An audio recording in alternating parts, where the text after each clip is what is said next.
Ako po si Master Sergeant Narding Pascual, retired, nakasign sa 26 IB. Ito yung lugar dati na ambush site. Ako pala ay isang dating awardees ng Outstanding Philippine Soldier 2017. Naging DCS din ako 2015. Naging Base AP ng 4IDIB din ako 2014. So naging contingent din ako ng AEP, Base AP. So galing dito yung formation ng kalaban. So baba tayo, ituro ko sa inyo. So, kung saan din ako nakaposisyon dati. So ito, umpisa dito, yung formation ng kalaban. Makikita natin, kung ma-imagine natin, bakit nakapag-establish sila dito ng ambush site na patag naman, wala naman silang makabiran.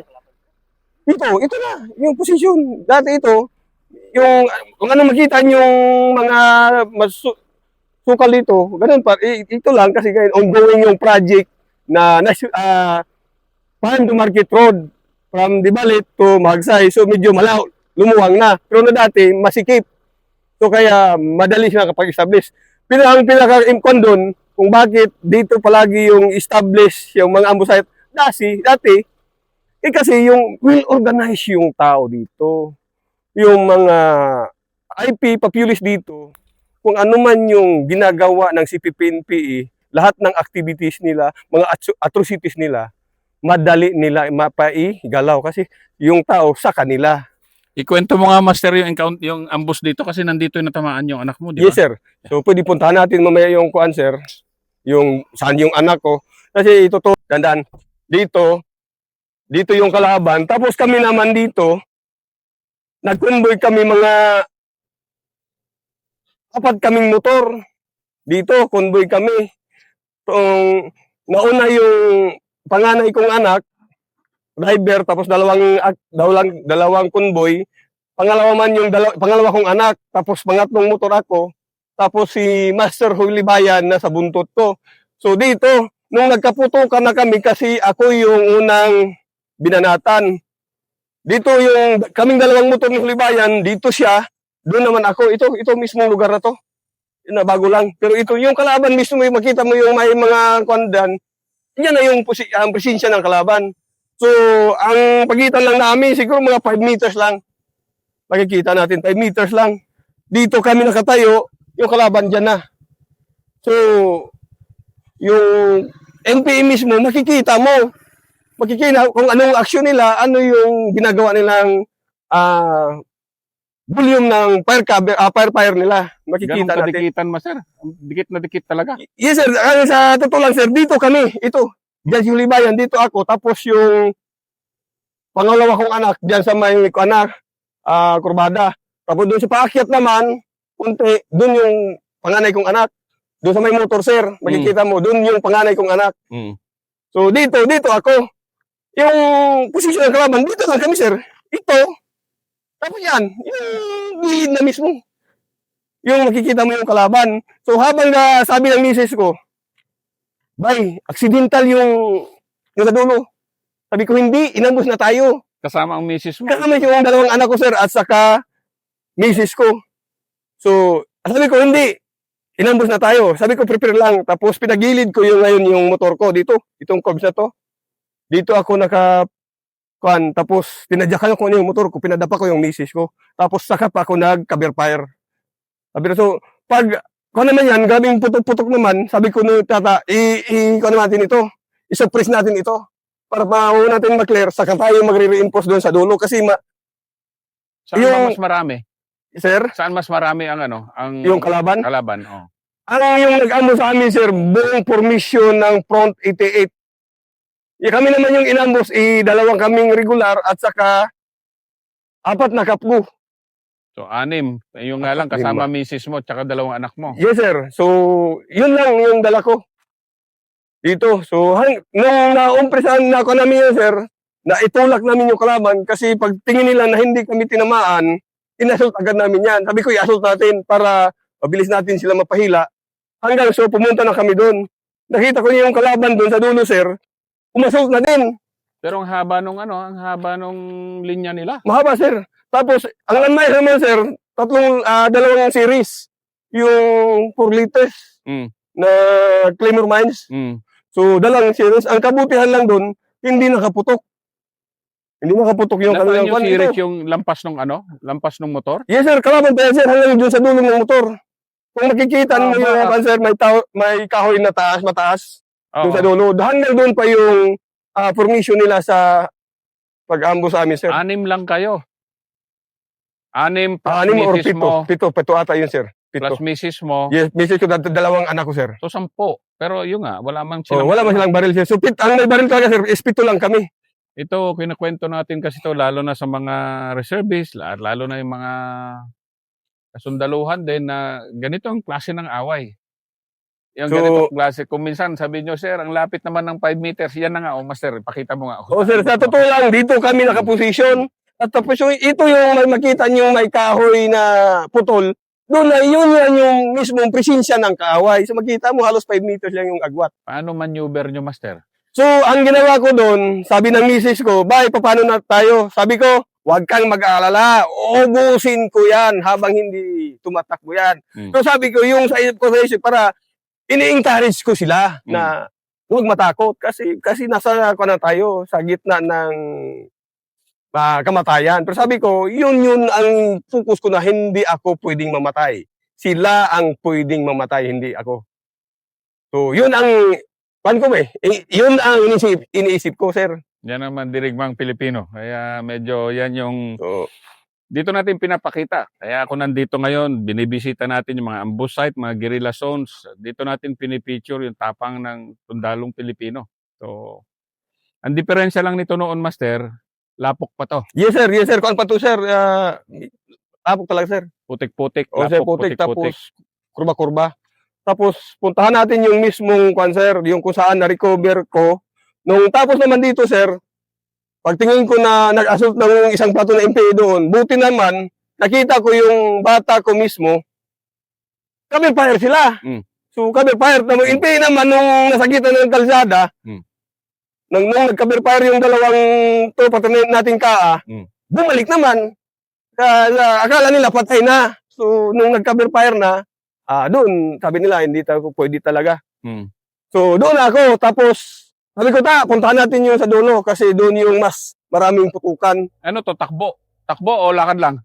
Lakad lang kami, sir. Habang umabandi kami, sir, ni Hulibayan, ano lang, tapos pikon lang yung sabi ko, pictus lang ba, yung kwan lang, sir, pang dahan-dahan na putok, pang double tap, para makahila kami. Saan yung, kwan, sir, malakas na putok, yan, inuuna namin hinihila. Ina-assault namin yan. Sabi ko, kahit ako lang, bounce lang. So, pag naka-change mag ako, siya naman yung nagka-cover fire. Hanggang sa, nakadikit, hanggang sa napahila namin yung napatakbo yung kalaban, sir. Dito, sir, kalaban na ito. Yan, dito. Dito yung isang landmine, sir. Diyan na ilagay. Tapos dyan sa may poste na yan, doon din yung isang landmines. Dali So, ibig sabihin, kasi paakyat kayo, di ba? Yes, sir. So, putok doon, putok dito. Parehong hindi pumutok. Bariho yung isang kwan, sir, yung dalawa na hindi pumutok. Kasi pag akyat dito, putok-putok, andyan yung main, asan ang main body nila? Nandito. Ang ginawa nila, sir, kasi ako yung target, nasa huli man ako, sila yung unang nagpaputok doon. Pero ang main body nila, sir, dito. So, ang kill zone ito. Oh, sir. Ito ang kill zone, sir. So, ibig sabihin, naririnig nyo palagi kung ano ang ambush, inaano natin ngayon, actual. Ano ba ang kill zone? Yes, Ganito sir. ang kill zone. Pero itong ambush site na to, na patag naman na ambush site to kasi ang style, di ba, pag ambush, normally, kung kulang sa tapang or sa yung tropa, bababa doon. Oh, sir. Bababa doon, takbo doon. Kayo, Kami naman, sir, stay put lang kami dito sa kilid ng kalsada mismo. Kung pag nagsisimaga ako, sir, hindi ko na naisip yung drop. Kasi yung ang gusto ko lang magita kung ano yung galaw ng kalaban. So, ang ginawa ko nun, hiling lang ako, change mag, tapos kuman, abante, kabir fire, abante, kabir fire. Yun lang, mobile bounce lang kami, dahan-dahan. Ay, ganito. Sige nga, Master. I-demo natin ha. Kunyari, ito ka, di ba? Yes, Ito. sir. Asan kalaban mo? Example, saan maalala mong kalaban mo rito? Umpisa doon sa taas, Doon sir. sa taas. Yes, sir. Pero dito, hindi mo maalala. Pero meron dito. Yes, sir, may kamay, nakikita ko rin, sir. Mga tansya mo, ilan ba ng ambush? Ang formation ng 88 sa sir, dati is 86. 86 yung number of personnel nila, sir. Sige ha, magpapunta ako ng aktual na distansya. Sige, sir. Sige. Aktual na distansya. Kasi kung minsan may nagtatanong, bakit naman sinasabi niyong 5 meters? Talaga naman, So, 5 meters to 10 meters. Sa totoo lang, sir, ito, Mm. nung nagkabakbakan kami, dito lang ako nakaniling pag nagsismag, yung agwat ng tropa natin yun lang kalapitan yung kalaban mismo. O, di ka Pagkikita matama. ko talaga yung kalahating body niya, papuntang ulo, at saka yung baril. Kitang-kita mo. Kitang-kita ko talaga, sir, kung paano tumutok. So, itong kalapitan, sir, yung ginagawa ko, nakaniling lang ako pag nag-change pag. Ang kwan ko man doon, isip ko noon, importanteng makita ko yung galaw nila. Pero di ka matamaan. So, yun ang bliss tayo sa itaas. Pag once 100% manalig tayo sa itaas, sir, walang imposible yan, sir. Sabi ko, hindi pwede akong mamatay. Di baling sila ang mamatay. Yun ang pinaka-instinct ko, sir. Sige, tuloy tayo. Kasi nga, landmine, ganito, ina-actual natin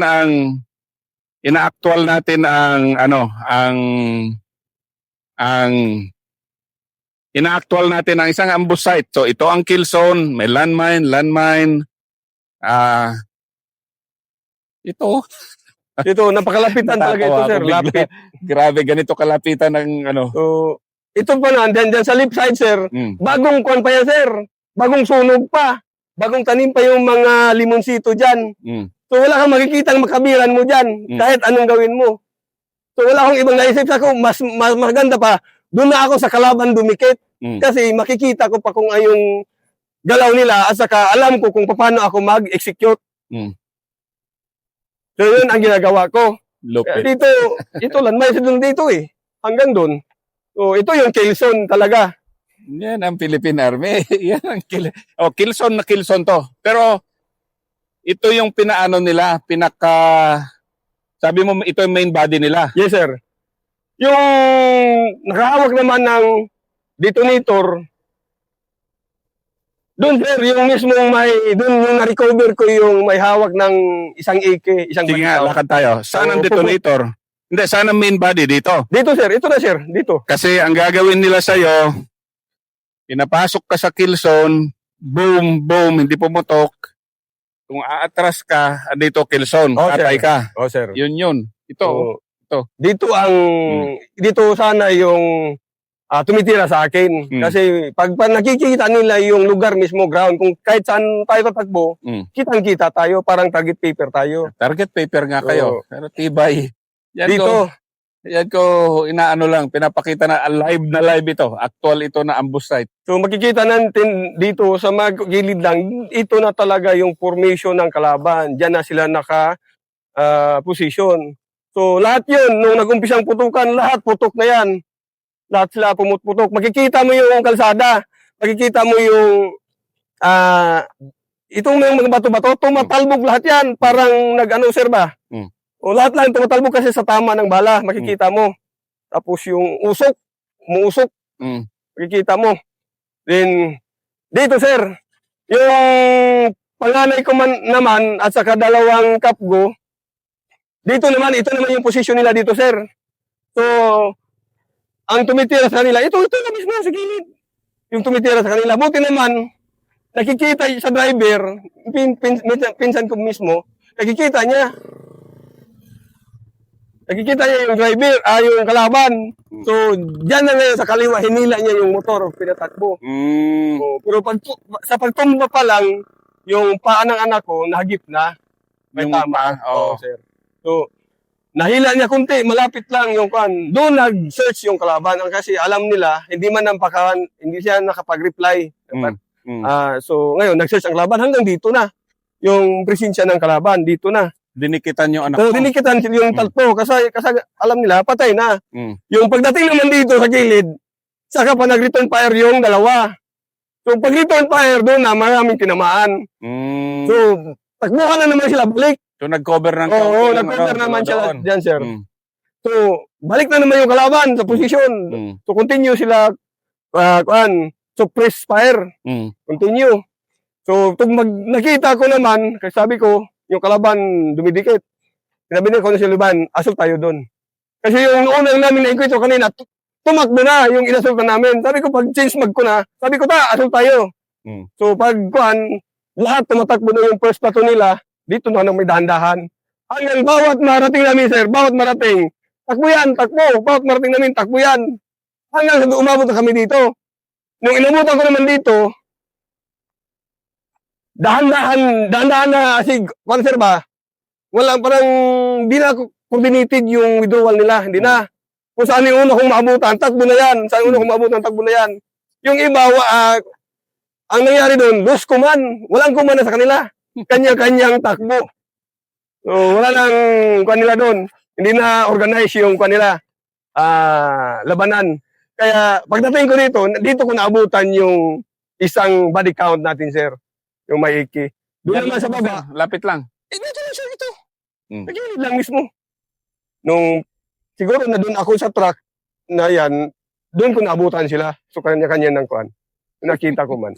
Hindi, natatawa ako kasi maraming reactions ito na ganyan bang ambush? Oo, ganito ambush. Pero ako napapabilib kasi ang lapit talaga ng ambush site.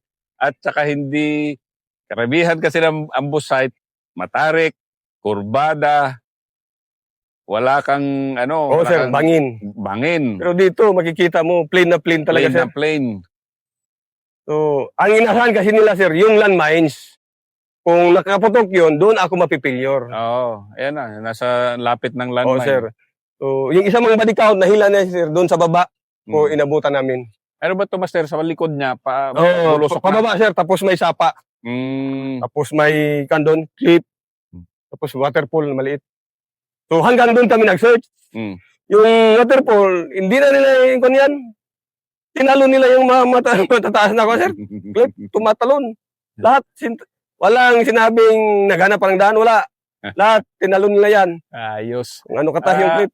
Saan mo iniwan si misis mo? Si misis ko, doon sa mismong pagbaba namin, iniwan ko doon, pinapapa ko. Sinabi ko, kanya, dalawa yung cellphone ko. Sabi ko, binigay ko yung TNT, binigay ko kanya. Sabi ko, magtawag ka kahit saan, kahit sino.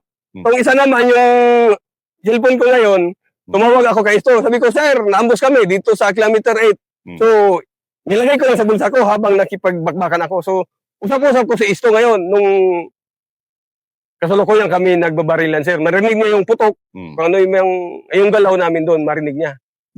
Paano yung karaming trukan, sir. Ito, live na ambush. So, yung kalaban doon, hanggang doon pa sa dulo, sir, may kurbada. Kaya lang, dito lang kami inabot. Pero nung nag-clearing na kami, napakadami pala nila. So, estimate mo, mga 50 mahigit. So, after noon, sir, after 3 months, mag-surrender naman na pag-umangkin ko rin. Pero naging platoon leader ng CPP, ng first platoon, kami nagkukwentahan na kasi ako yung unang nakahawak sa kanya. Sabi niya, Col, alam mo bang kasali ako nung inambos kayo? Kung alam ko. Kasi alam kong NPE ka eh. So sabi niya, ako yung hawak ng second platoon, yung may may landmines. Pero sabi niya, hindi na ako nagkuman, hindi ko na minan yung tao ko, una-una na akong umalis para akong bahala na sila. Basta importante safety ako, yung sabi niya. Kasi Ilan alam daw ko, sila? Sir? Ilan daw sila? Ang ko nila, sir, buong formation ng 88.